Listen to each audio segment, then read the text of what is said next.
Hello guys, and welcome to my channel. So today we're going to be looking at how we can um, modify uh, the grid lines, that is include grid lines on our chart. So we just have, of course, these are like grid lines, but let's assume that we want to include vertical grid lines. How can we go about that?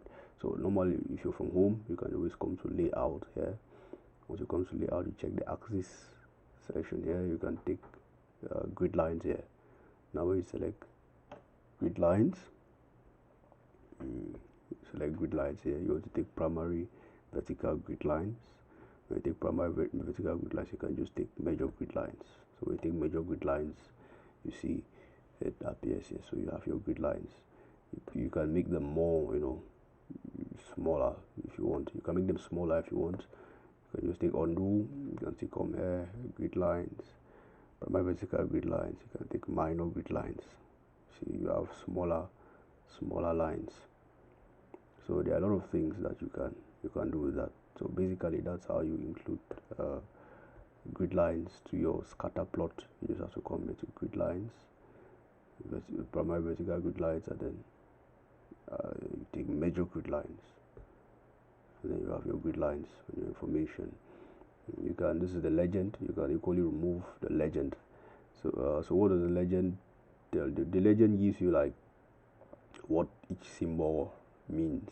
Now in this particular graph, the legend is not very useful because you're dealing with just one type of data plotted against another type. But if it's a chart in which you have like two different types of data plotted against another one, let's say, because here you have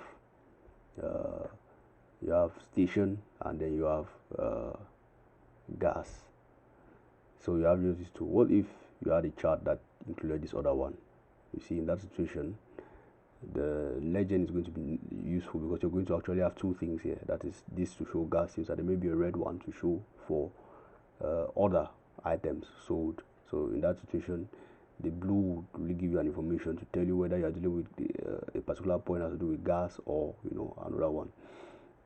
But however, in this situation, we just have one. We just have two variables, not three. So the legend is not necessary. So you can always remove the legend. You can just delete, or you can come up here, labels. You come to legend, and then you see turn off legend. Click, and then you see that the legend disappears. Okay, so that is how you can include grid lines and then take away the legend in your scatter plot. Thanks for watching, and if this video was helpful, please hit the subscribe.